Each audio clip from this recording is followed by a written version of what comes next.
We're just going off the cuff.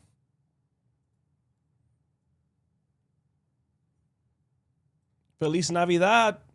Welcome back to another episode of the Bamboo SZN Podcast, your Christmas Eve special. I got some phenomenal, amazing news. I've officially hit 4 years of sobriety. Arriba, arriba. It was not easy. It's still not easy 4 years into it. It is a process. It is daily intentional habits and choices that got me to this point. And I hope you hear this, you get inspired to continue on your journey on sobriety, or if you're cutting back, or if you just want to change your drinking habits. Your life depends on it. The longevity of your life depends on how much you're intaking alcohol or not intaking. So just make changes, make sure you have a healthy relationship with it. I'm not pushing sobriety on you. I'm just pushing better choices on you. And it's only right I have my other sober brother come on the podcast today, a returning guest, one of my first guests on the Bamboo SZN Podcast before we wrap up the 2025 year. Adam, the machine, Schindler, the machine. The machine, I like it. Yeah, that's what you've been lately, man. We're back. Over the past year, you've been a machine. I see it on social media, just locked in on your HYROX, on your business, being a father. For those who don't know who you are and what you do, let us know, Adam. Who are you? What do you do? Who you help? So I guess I'm an athlete. I'm a father, and I'm a small business owner as well. Woo. I'm sober. I'm about 6 months behind you. I'll hit 4 years in July. Nice. Actually, that's 7 months. So math, that I guess isn't one of my strengths. But yeah, I compete in the professional HYROX circuit. I coach a bunch of different athletes and a bunch of different people who just are looking for health and wellness with longevity to, age gracefully, get strong, get healthy, feel good throughout their life.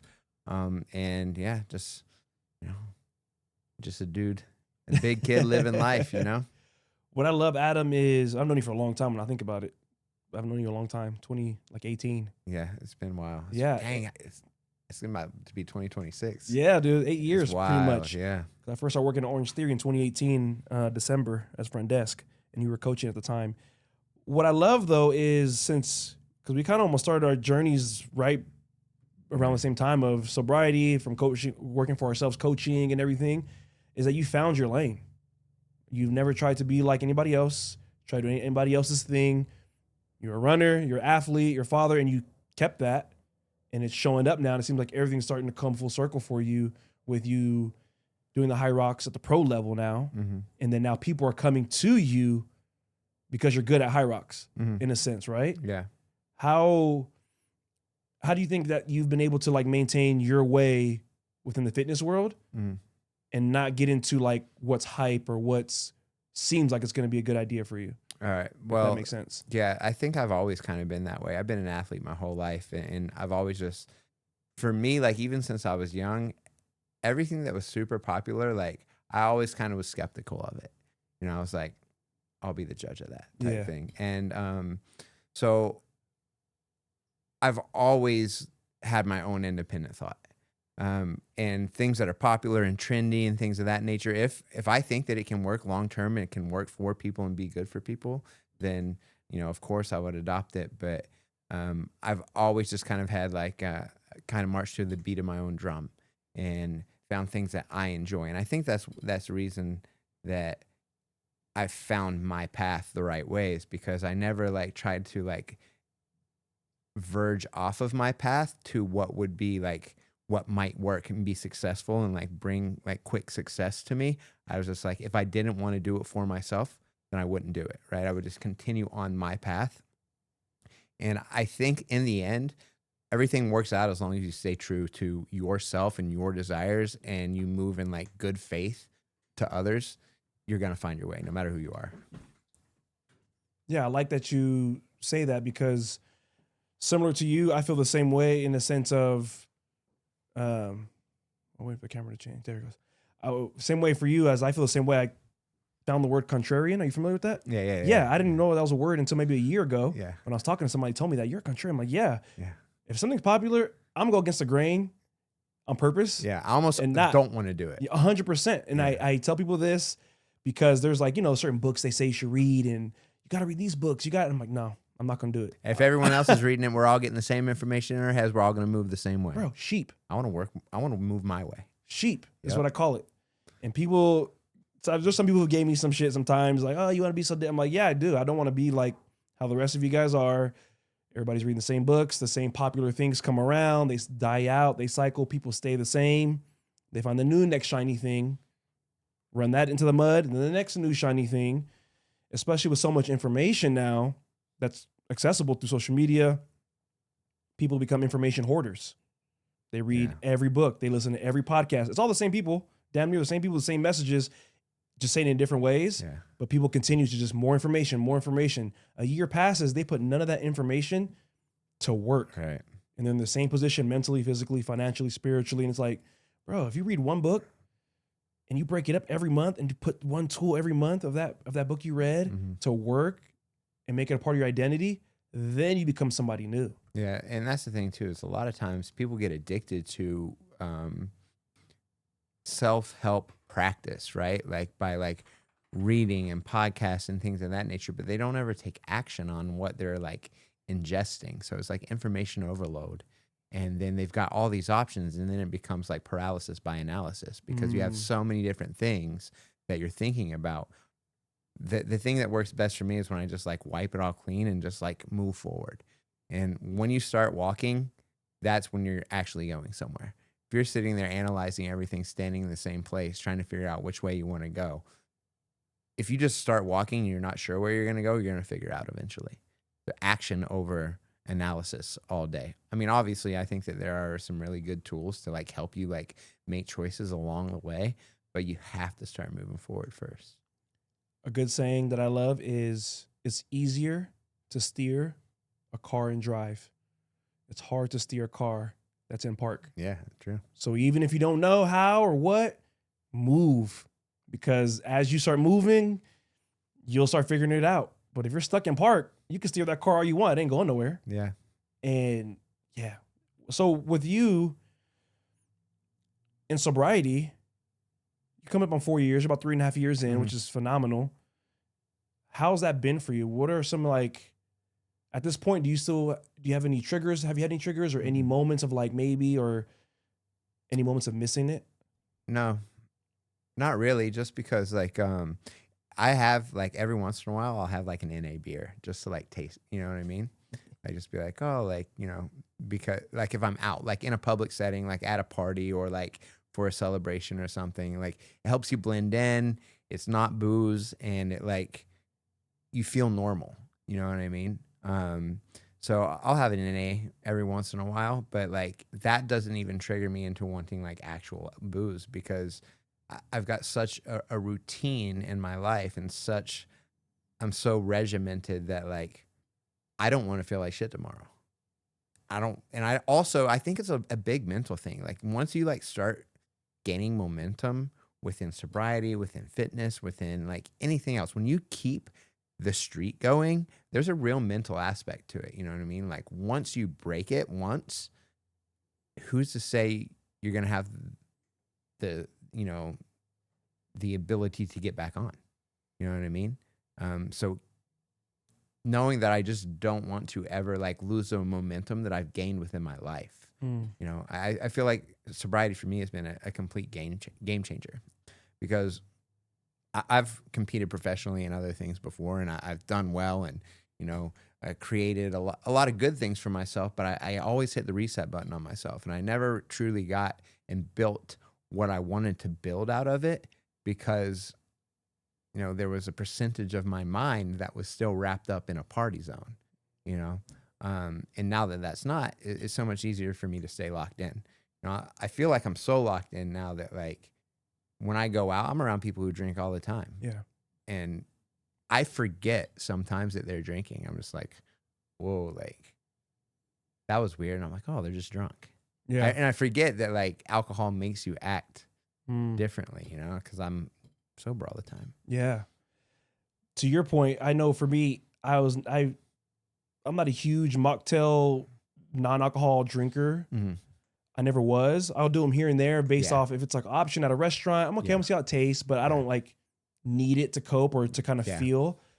Because what I learned early on was I'm still repeating the pattern, Yeah. but Yeah. just with something else. Right. Okay. I understand. Right. that. So I was like, I remember my friend just telling me, hey, there's alcohol-free liquor and this. I'm like, no, I'm good. Like, I don't want to drink. Yeah. Like, I don't want to drink at all. So I don't need, that's where I was, at least with my sobriety. I Yeah. didn't need to feel like I was doing something. I'm like, no, I'd rather just go.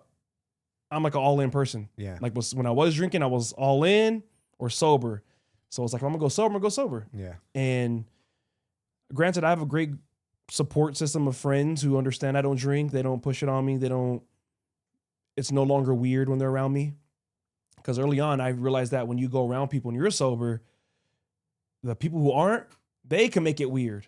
Yeah. Because and on their side, I can see it. Like, you're unsure. Like, how's Adam gonna be? Like, can I drink around him? Can I do my thing? Yeah. And for those of you who have sober friends, you can do your thing. We don't care. Yeah. I promise you, we do not care. If you want to drink and do your thing, do it. We're adults. Yeah. I decided to put myself in that position of being around people who are drinking or not to. Right. If they choose a drink, that's on them. And that's on me if I want to be there or not.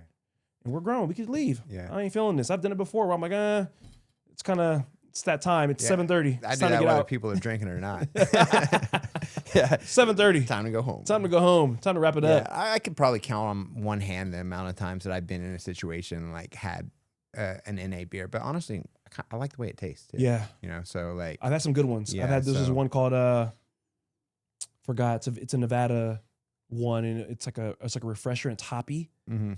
and like if it's a celebration with some friends, I'll grab Yeah. myself a case and just Yeah. kind of cool. It's like Yeah, a little seltzer, yeah, it is. and it tastes refreshing. yeah, So yeah, like- it's good. It's like a nice drink that doesn't have to Yeah. like alter you. You won't believe this. I went to Dominican Republic recently, Mhm. and it was all inclusive resort, and they're like, margarita. And I'm like, no, I don't drink. Well, como? Huh? What's wrong? I was like, nothing's wrong. Yeah. And it was shocking to me that even in another country, I guess they're used to it though. You know, Yeah. inclusive resort, everybody goes and gets hammered. And I was like, nah, dude, I'm good. Give me a water, Yeah. unlimited coffee. I'm good. So it was crazy to be on a trip out I've been out the country before sober, but just the reaction was interesting. Yeah.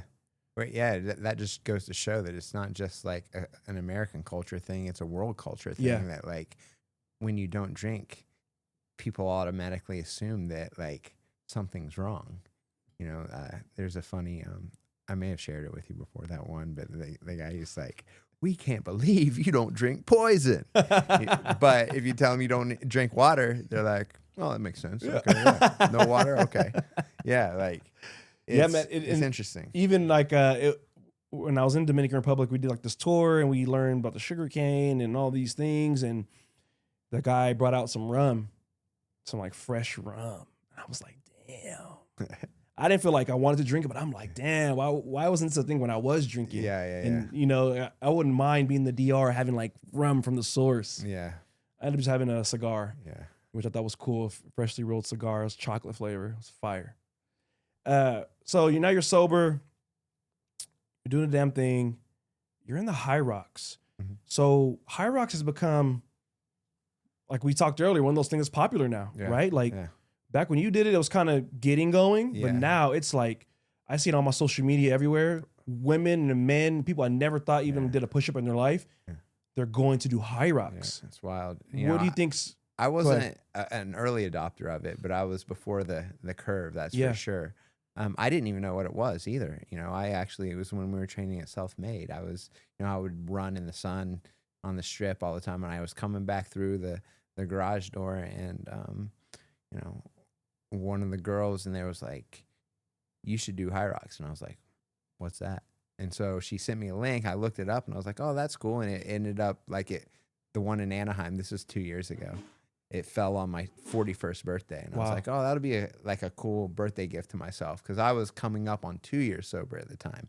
So I was like, what do I do for my birthday now that I'm sober and, you know, in my 40s? Like, I'm not going to have a party.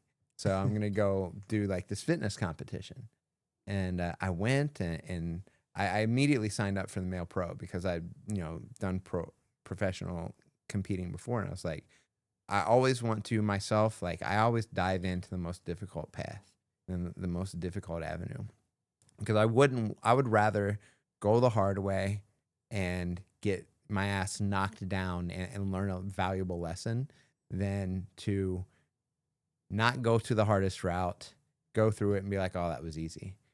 But because I chose the lesser, the lesser role. And that has not, no knock against anyone who doesn't choose that path, because it's very, very difficult. It's a very hard race. But when I did that, I just loved it. And then within the year of my first race, it went from, because I got a ticket like 2 weeks ahead of time because I didn't even know about it. Yeah. And there's still available spots. And now these things sell out. If you're not online buying a ticket within like if you're not in the queue before they drop, you might not get a spot. Wow. It's so popular. The one we did in Dallas 3 weeks ago, was the biggest HYROX that's ever been. It was 3 days long, 17,000 competitors. 17,000? Yeah, 17,000. Yep. So hold on, let's back up a little bit. So you're coming up on 2 years of sobriety, and you're 40 for the first one. Your 41st birthday. Mm-hmm. So to celebrate, you decide, hey, I'm gonna do HYROX for the first time. I don't know really what it is. You signed up 2 weeks before. Yeah. You go to the pro level one. Mm-hmm. And how did you do in that very first one? I did well. I think I finished. I've done HYROX Anaheim 3 times, and I've gotten 4th place finish every single time. Really? Yeah, actually. So the very first one you got 4th. My very first time was 4 seconds faster than what I just ran 3 days ago. Wow. But the course was different. I feel like it was a lot more difficult this time. I'm not really sure.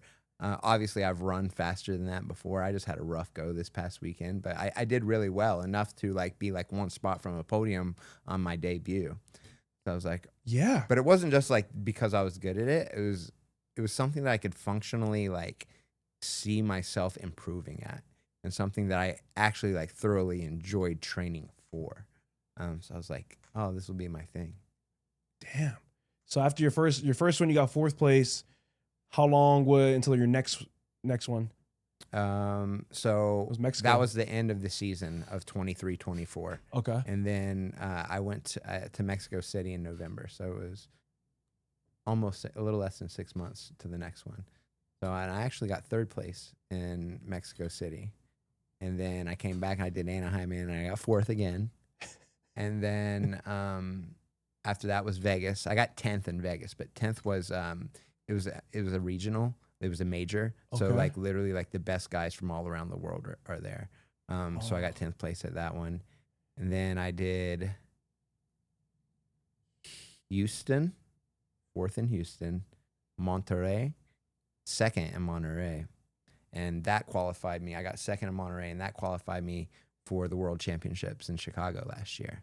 And I honestly don't know what I got in Chicago. It wasn't top 10, because those are literally just the best guys in the world. But to even be running on that course with the rest of the best guys in the world, you're one of the best. Yeah. Right. So it was really nice to be able to set my mind to something, work hard, achieve a goal, and be able to run in a world championship race in my first full season. So that was great.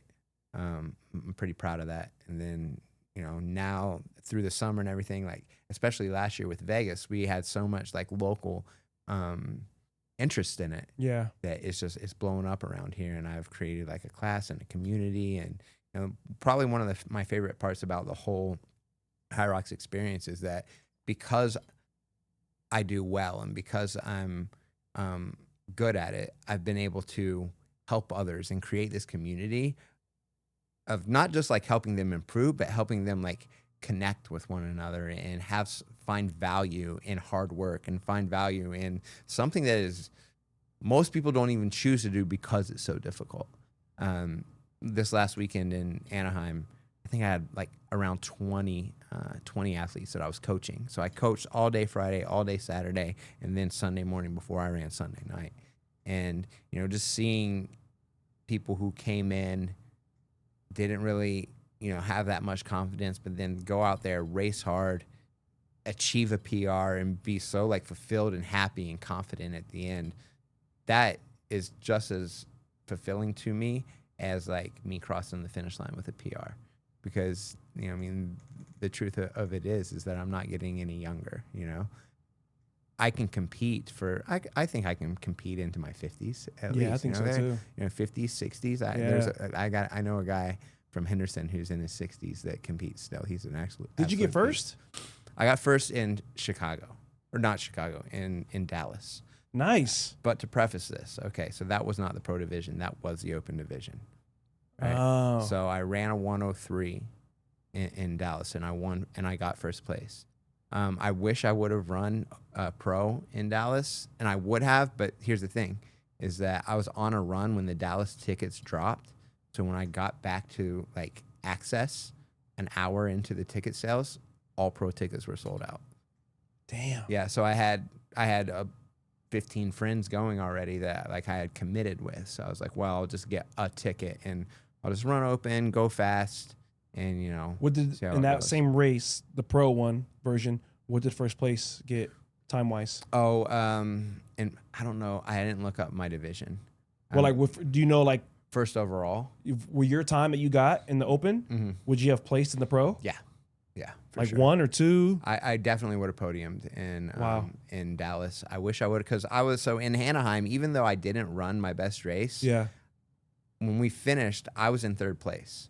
So I was in third all the way until the very last. Like, I finished before 9 o'clock, and it was like 9:45. We were waiting for the award ceremony at 10 p.m.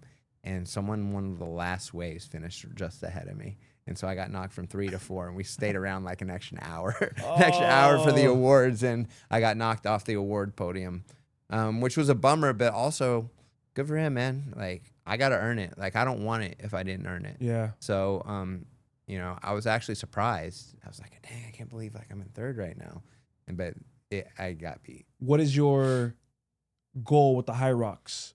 Do you want to get first in the pro division? Like, is that what you're absolutely. working towards? Yeah, absolutely. Like that's the goal. It's just to continue to do my best, continue to work towards, because when you podium, get flags, right? And the second and the third flags are black with white lettering, and the number one flag is white with black lettering. So having a white flag is the goal. Okay. And I do have one. It is in the open division. But the thing about that is, like, everyone's like, oh, yeah, like, you got first place. And I was like, yeah, but I should have gotten first place. But here's the thing. There are really good athletes in the open division, too. I'm sure. The race is still very hard. It's just at the pro level, the weights are so heavy that, like, I'm really, because I'm not that big of a guy. I'm like 5'8", and like 179 pounds, right? Most of the guys in the pro division who podium and who are the best guys in the world are 6 foot, 200 pounds. Shredded. They're big dudes and fast. Yeah. So, being able to compete with that type of weight, just being a smaller human being. So the pro division, their obstacle course is different in the sense of like weights. Everything is the same except for its heavier weight. Okay. Yeah. So the sleds, like the sled push, the Yeah. sled pull, the sandbag lunge, the farmer carries, Yeah. and the wall ball are all 33% heavier. What is, from your experience since you've been doing it, if you can give a ballpark of the finish time for number one in the pro, what do they The best guy in the world? Yeah. Oh, the best guy in the world runs 53.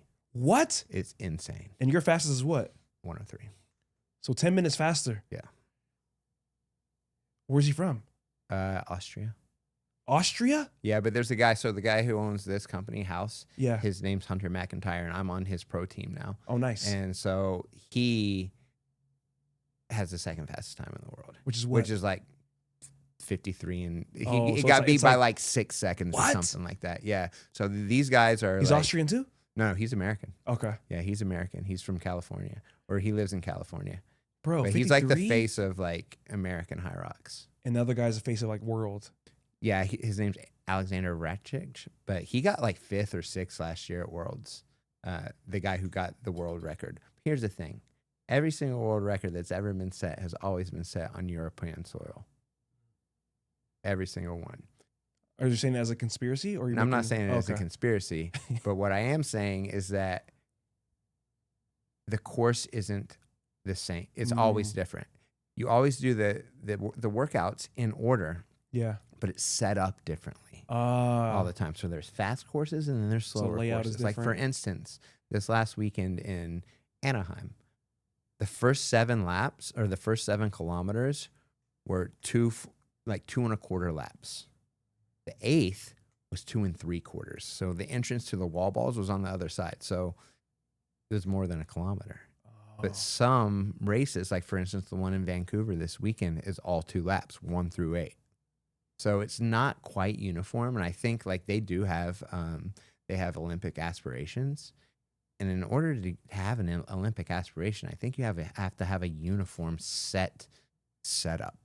You know what I mean? Like you can't have one race where like it's 2 laps for every kilometer, and then one race where it's 2 laps for the first 7, and then like basketball, 2 3/4 for the 8th. Every basketball court's the same length, same 3-point, same everything. Exactly. NBA or in USA play, it's different rules, but every court in every country is the same. Same.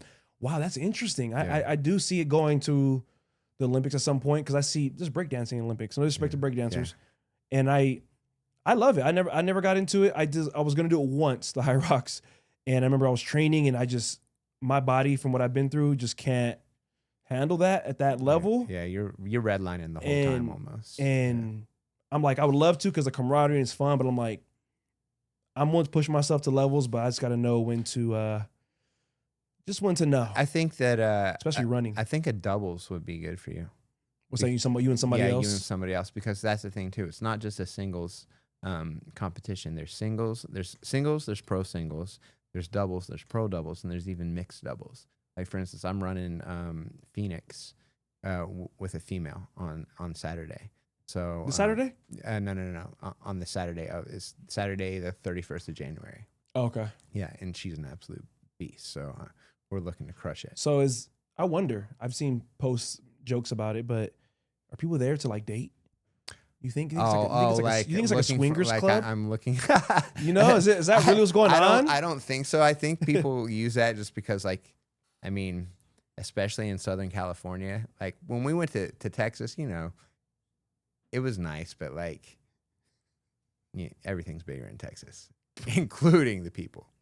And when we went to Southern California last week, I mean, it's a place for very attractive people. So I don't see. Yeah, I think it's great as a place to find your partner. It is a great place to find because that's one thing you have in common, especially if you're both into it. Yeah, the mentality you got to have to want to do it, to challenge yourself, to want to push yourself. Physical fitness is important to you, which I think in a partner is what you want, if that's what you like, right? Mm-hmm. And I think I wish the more of the world would make that a standard for their partner. Right. Like you got to do something. You don't have to be Mr. HYROX, but you should be doing something to work on yourself. Yeah. Because we got to start thinking about longevity. Like if you have a partner now, people who are my age in their 30s, it's great. You love each other, but at some point, if you don't work on yourself physically, we're going to get older. Yeah. And now I got to take care of you because you didn't take care of yourself at 35. Yeah. So now we're 50, 55. I got to take you to your appointments. You can't walk yourself. You can't put your own clothes on because we didn't do the basics at 35. Yeah. But I mean, beyond just the physicality part of it, the mental aspect of it is I think even more important for like a relationship, right? Because if you have one partner who is, fit and one partner who is not, there's going to be jealousy. There's going to be insecurities.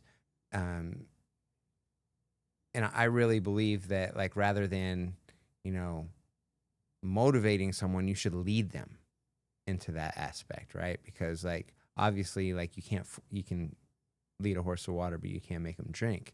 But if you start drinking the water, eventually the horse could start drinking the water. Lead them, but, like, be encouraging with it. You know what I mean? Because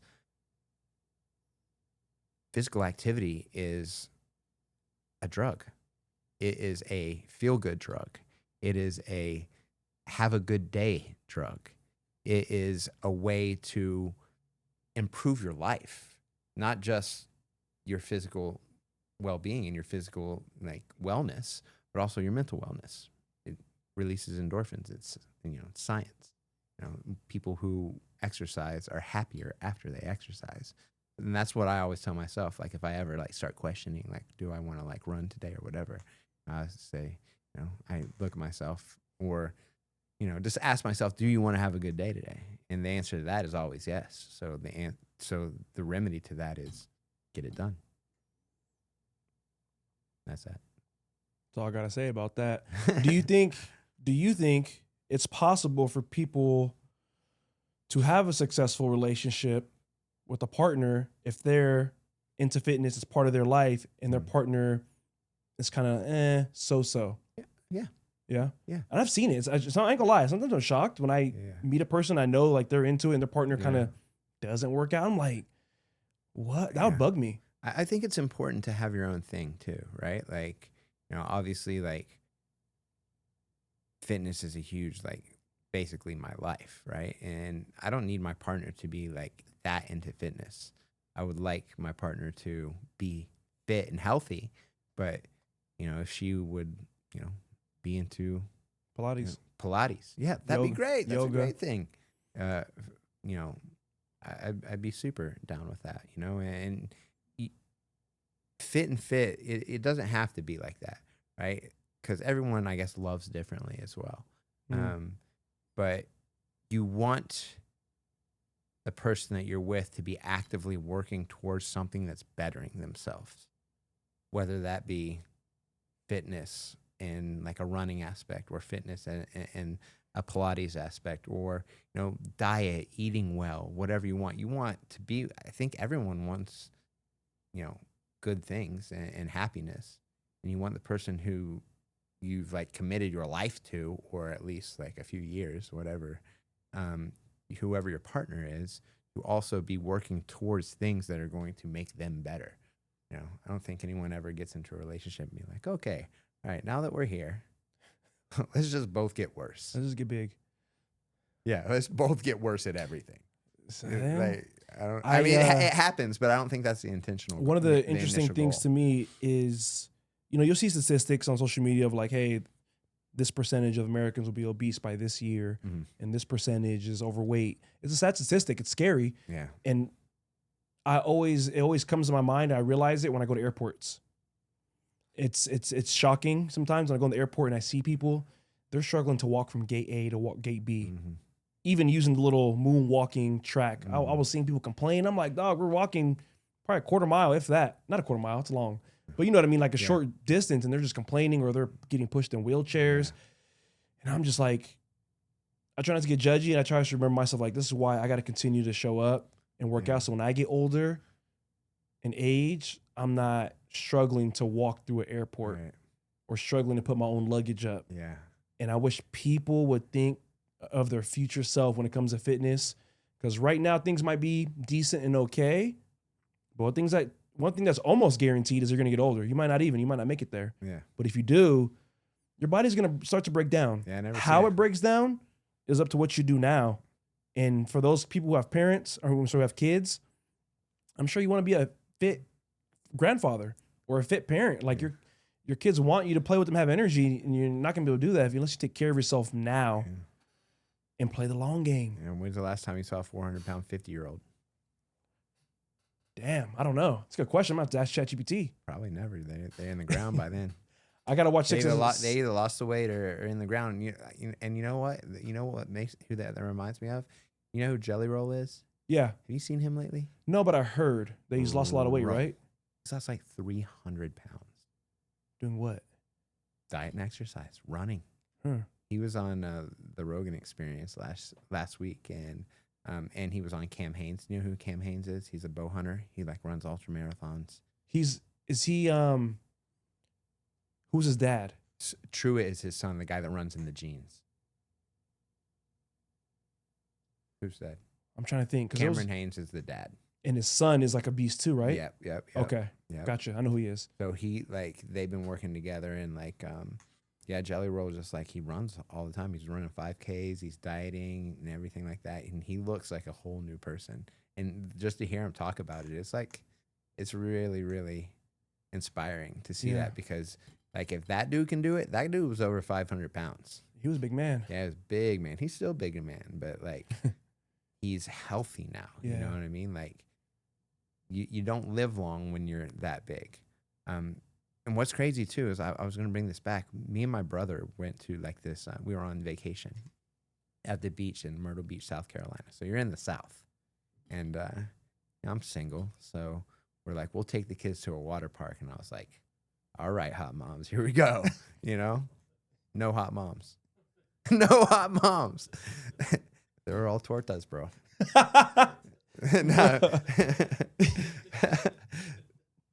But the dads too, and this is the thing that made me sad, bro. It was like we were there all day, so I saw hundreds of parents, and my brother's fit, but we saw maybe one other fit couple, one in 8 hours, and it wasn't just the one fit couple. I was like, oh, thank God, but it was the age of these parents with small children.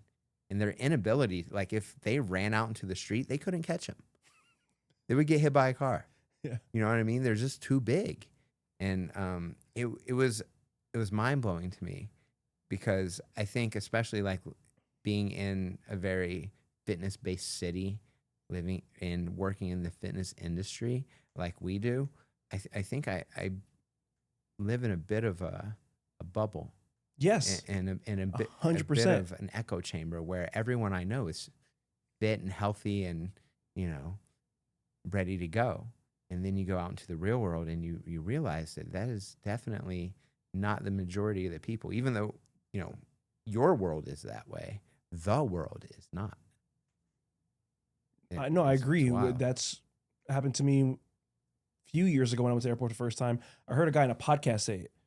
So then I guess it kind of put it into my mind already. But then I remember going to the airport and I was like looking around and I'm like, wow. And I'm not like the super shredded fit guy, but I know I can run for my life. I can do some push-ups. I can do some pull-ups. Yeah. I can get to action. And I'm just looking like, man, there's really people, nobody looked like they'd been to a gym ever. And I don't say this to be judgy of people. It's just, I have a lot of concern with the world and people's mindset behind not working out. Like, if you're my age, which I'm 34, and you are not working out on a consistent basis, what's wrong with you? Yeah, because when you get in my age, you're going to be, that's the thing. Guys who are your age, they're just entering that era of where like things are starting to hurt if they're not doing the right thing. But if they continue down that path and then they get to my age, oh, they're in real deep water. Yeah. Real deep water. It shocks me. I'm not going to lie. Like, it's just, I wish people would take accountability, take a hold of it, do it hard, hire a coach. You got to hire a coach. I think people feel like they can do it on their own because they don't want to pay the extra money. They don't want, I'm like, no, you can't. Because if you could have done it on your own, you would have done it by now. So save your money, do what you need to do, and go hire a coach. Even if, because coaches aren't cheap, but even if you can only afford one session a week, right? That one session, if the coach is good, it's going to give you knowledge, belief, show you how to do things on your own. You go back another week. Exactly. And one time a week is more than what you're probably doing now, which is what? Nothing. Yep. And if you have a good coach and you're going to them one time a week and they know that you're going to them one time a week because that's all you can afford, they should help you do it on your own other days, right? They should give you knowledge to do it on your own on other days. That way you're not breaking the bank and you're still moving forward. You need it. One day is better than 0. 3 days is way better than 1. But if you can do 1 with me and 2 on your own, that's great. And eventually, if you can do 1 with me and 2 on your own, you can do 1 with me and 3 on your own. And then maybe one day you can do 4 all on your own. But hiring a coach, especially if you don't know what to do, is really important. Anytime I've ever hired a coach, it worked. You know why? Because I'm like, I spent this money. I am going to do everything that I can to make this work. And I know not everyone's like that, but it gives an extra layer of accountability and an extra layer of motivation when you're invested into something. When's the last time you got something for free and you really cared about it? Never. Exactly. Rarely. Yeah. Also, I can't think of, and I like that point you made of the investment. I think about this all the time because I go, the gym I work at is an expensive gym, right? I don't have to pay any more because I work there, but when I tell people, I go to this gym to work out, I'm like, oh my God, I could never do that. And I'm like, yeah, And that's why you're probably never going to get to where you want to get. You have your gym membership, you know, it's $20 a month, $30 a month, but you're not going consistently because $20 is nothing. It comes out of your account, you don't even notice. But if you're spending a couple hundred on a trainer, a couple hundred on a decent gym, you're going to show up, I would hope, instead of wasting your money. And that's what's wrong. People don't want to pay to play. They want to just do the bare minimum, pay the bare minimum, expect maximal results. Life does not work that way. And I think it's great that some people do go to the gym on their own and they do their thing, but also it comes to a point where you're going and you're just doing adult PE. Yeah. You're going in there, you're kind of just messing around, doing a little this, a little that. Not to your fault. You don't know what to do. When you don't know what to do, what should you do? Go hire somebody who knows. Go get with somebody who knows.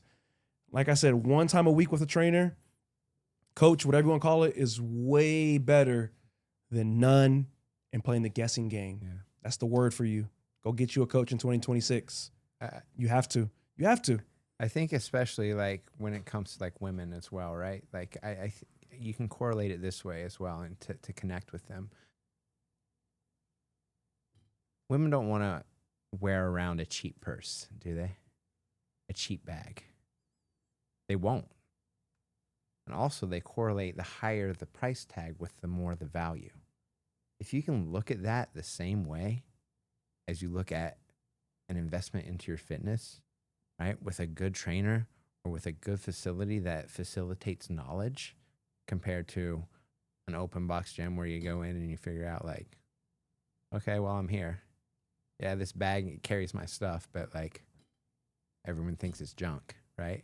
Compared to something that's valuable to you. Nice purse, nice bag. It's not just the container, it's the value behind it that brings it, just like a trainer, just like a good facility. It's not just the space, it's the value within that space. And what you pay for is the knowledge and the facilitation of action. That's what it's all about. When we go back again, start walking. If you need someone to hold your hand to walk, that's better than not knowing where you're going. Yeah, I had a woman the other day after class. She was telling me, oh, this hurts, that hurts. I'm getting old. I paused there. I was like, wait, no. Don't use getting old as a reason why you're feeling the way you are. Do you stretch in the morning? Are you exercising consistently? Are you showing up just this one time? And she couldn't answer the question. I'm like, yeah, don't blame it on age. I just had a woman leave here who's 60, and she comes here and kills it. Yeah. I had another woman named Kelly. She's 67. She be killing it. She runs faster than I can. Yeah. So don't use age as an excuse of why you feel the way you do. You feel the way you do because of the choices you're making. And the choices you're making aren't benefiting you in the proper way. Like, you're what? You're 42. Mm-hmm. So you got 8 years on me. Dude, when I'm 42, I hope I'm as fit as you, or at least halfway. That's crazy to think of how fit a level you are at 42 years old, because it's who you are and it's things you've done when you were at my age, 34. Yeah. That's probably when I met you. Yeah, it was. When I think about it, Yeah, it was. you were locked in, doing the damn thing. So that inspires me to make sure, okay, if I keep doing what I'm doing, I can still remain fit and active as I become an older version of myself. And that's the ultimate goal, man. Like, when I go to the gym, I'll see some people, and it's sad to see when they can't go up and down stairs. They can't really, they're struggling to. They might have a story. They might be hurt or anything, but in my head, I'm like, man, I want to make sure when I get older, I don't have that problem. And to me, in my opinion, because it matters to me, is the most effective way for longevity in your life is lifting heavy weights. And the reason I say this is because I'm a living example. I fell from a 4-story window, body broken, laying in a hospital bed, couldn't move. And I started lifting weights. I always did lift weights, but what got me to where I'm at now, to where my body's stable and I can run and do things, was lifting heavy weights. I just recently started adding Pilates to the mix. But lifting weights is what helped me build a bulletproof body in a sense. Yeah. And that's why I push it on people so much, and that's why I'm so passionate about it, because I've been there at rock bottom and knows what it feels like to not be able to move your body. Yeah. Some people haven't experienced that and they still fucking around. Yep. And that's what pisses me off. Yeah, it's because they haven't. They've never been to a point where everything's been too easy. Yeah. And now life's so convenient. You can just go do Ozempic and you'll lose weight. and you'll look ridiculous with a big ass head. Go ahead, Ozempic queens. Now, granted, for the people who do need it and it helps them, I support it. But there's people who are just literally lazy and don't want to do the work. They rather just do the little injection, lose weight, get a flat ass, skinny neck. But this is the thing: a flat ass and a skinny neck isn't going to make you healthy, right? This is the thing. Flat ass, skinny neck. Muscle You want to be a is torta. the organ for longevity. Anyone you see living life well as they age is because they have lean functional strength. When you take care of yourself in that way, people look at you different, treat you different. Yeah, I know. When I see there's somebody, a respect already. oh, when I see somebody that I like super fit more than I am, and I'm like, damn, dude. I'm like, guy or girl, I'm like, damn, little shoulders. This dude's fucking jacked. You know, you kind of. Yeah. It's a different energy. Yeah. Something great fitness talk, but something I want to touch on too before we finish up. We can still got a few minutes, but I want to touch on your fatherhood, right? For those who don't know, we have not met you or anything, but your son is on the spectrum, correct? Mm-hmm. Are you okay talking about this? Yeah. Okay, just making sure. And I've known it, I've known you for years. And how can you explain how that experience is for you now at this point in his age? Because he's now older and he's 7 now. he's grown, dude. It's crazy to watch him grow. I remember he was a baby. He's 7. Yeah, it's awesome, dude. It's awesome. He's doing really good, man. He's in 1st grade. Nice. He loves math. Really? Yeah, he does. Well, I mean, I was good at math when I was a kid. I know it made a joke earlier about like not being able to do math, but I was really good at math whenever I was a kid. So he loves math, and like I look at his math homework. He like dots his paper, so he's counting like as he's doing it, and he loves colors. He loves, we read. He doesn't really read a lot, but he sings a lot. And you haven't been around him in a while, but he is talking so much, bro. Really? So this is the thing: is that my son was nonverbal for quite a while, or close to nonverbal, and we had to have him in speech pathology for years, speech therapy, ABA, everything like that. And he's like really coming out of his shell now. It's still not the same as like, he doesn't sit down and I'm like, hey buddy, how was your day? And he tells me, but like he gets in and he says things. Like for instance, I got to tell this story because it made me so happy. Yesterday, I picked him up from school, and I haven't seen him since last Wednesday because I was in Anaheim from Thursday until Monday.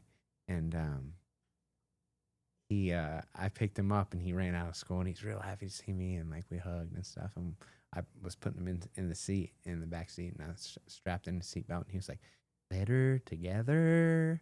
And I was like, holy shit, dude. I was like, you're damn right we are. Like he was singing that song because he hadn't seen me in a while, and like we were back together. And I'm like, dang, like that to me just like shows that like he gets it. You know what I mean? He gets it, and he's like using like longer sentences in correct like context. So like the context in which he's speaking now makes a lot of sense. And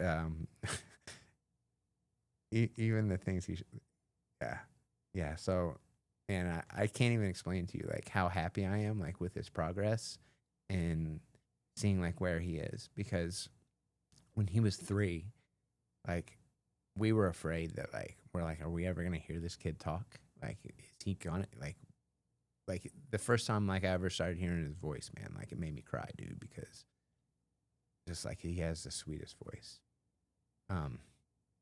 But now he's talking all the time, and it's the best thing. Yeah, he's doing really good. So that's good, man. That's beautiful. Yeah, shout out to God, bro. Man, look at you doing the work. You and your his mother, Alyssa. Yeah. And has he called you dad or Adam or anything? All the time. Okay. Yeah. So this one time we were going on that same trip to the beach. Yeah. He was on my shoulders. I don't know if anyone sees, but like this dude wants me to pick him up and put him on my shoulders all the time. He weighs like over 50 pounds now, so he's getting a bit too big for it. Yeah. HYROX ready. Yeah, but yeah, he knows. They asked him, they're like, who's that? And he was like, Dad. So like, and he says my name all the time.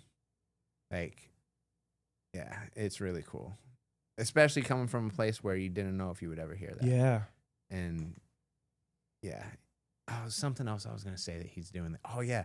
Dude, that kid rides a scooter like no other business. Like, so we run together. So he loves to, like, he's very active. If you've never met my son, he's just like bouncing off the walls all the time.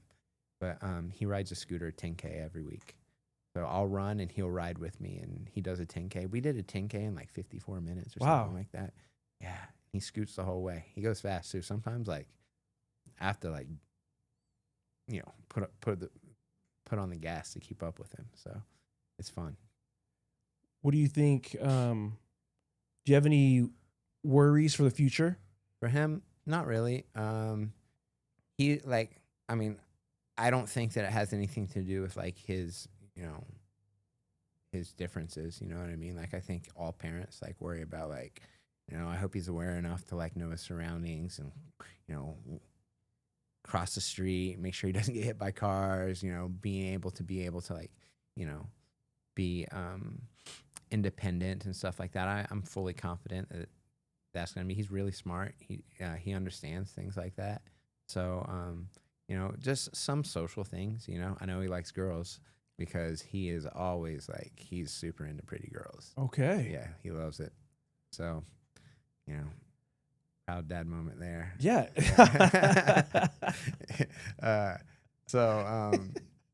Yeah, so I don't think he'll, because he's a handsome kid too. So, Yeah. you know, even though, like, there's no communication, I'm sure he'll find his way. Oh, there's love languages, baby. Yeah. There's different ways to tell about love. Yeah. You don't need to talk. Yeah. Yeah. And so, but with the speech, man, it's just like, it's a game changer, dude. Like, as he gets older, honestly, like, I just feel so thankful, dude. I feel so thankful and so happy because how he's interacting and behaving and stuff now is something that we just, like, really hoped and wished for, and it happened. You know, because we never quit, we never gave up. Like, we always were, like, working for, like, his best interests, and that's the thing too. Like, you know, I don't know. I'm sure a lot of what we're also incredibly lucky and incredibly blessed that, you know, speech is a minor thing that we're overcoming, you know, and just his ability to socially interact, which he's doing great. He's healthy. He's strong. He's got a great immune system. He's not sick. You know, there's a ton of kids that are sick. You know, I couldn't imagine having to deal with something like that, you know. So it's always nice to, like, really put it in perspective and look at how, like, incredibly, like, blessed you are, even though you're going through hard shit, because other people are too. And it might not be the same path, but, like, you can always find something and a reason through the darkness to, like, be thankful and see light. So that's a really a big reason why I made it as far as I did with this, because it was really hard. But just always finding something to be thankful for, like, within the struggle. At any point, had you and Alyssa stopped taking him to therapy, doing work on him, helping him get better, you never would have got this moment now. Yeah. That's what Bamboo SZN is. Yeah. Doing the work without seeing the result instantly. Yeah. 3 years old, you thought you'd never hear him talk to you. You thought you'd never hear his voice. But because you guys continue to do the work even without seeing the results, it happened for you. That's what Bamboo SZN is about. Yeah, bro. And it's the same thing with fitness too, right? People need to understand it. Yeah. You need to understand. You need to take it in. Stop looking for instant gratification. Be willing to do work without seeing anything. Take it in. Trust that it's coming if you're doing the right work consistently. Not 30 days, not 90 days, longer than that. You guys want quick fixes all the damn time. It's so annoying. Oh, I worked out for 30 days. I didn't see results. Well, you've been big for 5 years. You can't be big for 5 years, work out for just 30 days and expect results. That's your problem. You need to switch your mindset. Work out to be healthy, not to try to lose all the weight you lost over 5 years. Be healthy today. And you know what? Be healthy again tomorrow. You're not ready to lock in. That's the problem. It's okay. Stay where you at. Stay big, stay unhealthy. You're going to see what's going to happen to you. I don't wish bad on you. I'm here to help. But only if you're willing to help yourself. Whew, it's a word. I get pissed off sometimes. So there was something I was going to tell you. Oh, so with your son, you know Raquel. Mm-hmm. Mm-hmm. Her son now, he's a grown man, 13 or something, but he's on the spectrum also. And she got him, they started working with him with therapy and everything at a young age to where now, dude, that kid ain't on the spectrum no more. I don't know if you can get off it or not, but yeah, a normal kid. Yeah. But she says part of it is because at a young age, like you and how you've done with your son, got him into therapy, got him working with, different kind of, I don't know the word to use, modalities or therapists. Mm-hmm. To where now he's 13 years old. You wouldn't be able to tell. Yeah. Granted, there's different levels of spectrum, but that's just some hope I give. Yeah. I guess and to give. That's the thing too. Is like you just never stop. Yeah. Right. That's the part about it. Is like whether it be like working towards any type of goal, fitness, speech, improving your child, getting them to play an instrument, whatever it is, never stop.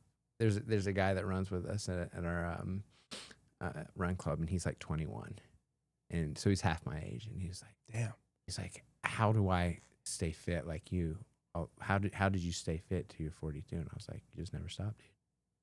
Like what you're doing right now is like you need to do that all the time for the rest of your life. It's that simple. I love that, Adam. You're definitely an inspiration, Adam, for those out there. We'll finish up here in a second, but I want to ask you, what is some advice you would give a parent who was in your position at some point with a kid who is on the spectrum and to stay hopeful? Do what you can do. You know what I mean? Like that's the thing is that a lot of times it goes back to what you've just said, what Bamboo SZN is all about. Staying in the mud and working and chopping and chopping and chopping and chopping without seeing results. Because you just have to have faith that what you're doing, if you're moving in good faith, that what you're doing is going to benefit.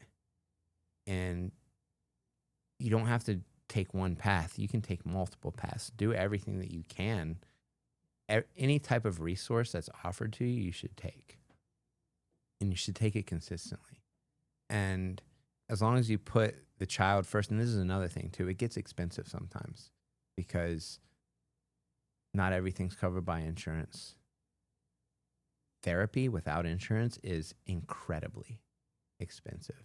It's criminal how expensive things like that to help kids who need it is. Thank God we had good help with the insurance. Right? There was a point though that like we ran out of hours in the year in October, and the place didn't tell us we were out of hours. They thought they would just like ask the insurance for more and they would get more. Yeah. But they denied them. So from October, so November and December one year, Roy didn't get his therapies, but like we still did the same things, you know what I mean? Like, but we had to adjust. But we got him right back in at the beginning of the year whenever everything, came back. The hours opened up again. But yeah, just you have to take action on what you can do and not get discouraged. Because the thing is that as you never know, all kids are different. And sometimes it just takes longer for some than others. And I'm really hoping, he's 7 now. By the time he's 10, you can't tell. Like Raquel's, you can't even tell. And that's the hope. But the only way to find out is to continue to take the path and to continue to take the steps. And just because we've had a little bit of success, that doesn't mean, we're like, okay, we met the line. No, we're not the line. As soon as you get to the line, you raise the bar, and you continue to raise the bar every time you meet it. That way you can continue to improve and continue to have something to work for. That's going to lead me to my word of the day at the end. One more thing I'm gonna ask you, maybe two more things we're gonna finish up here. Smooth and simple. Advice you're gonna give to somebody who's doing their first HYROX. Come see me. That was fire. Good promo. That was good. Okay. And is there a quote or mantra you currently live by, and why?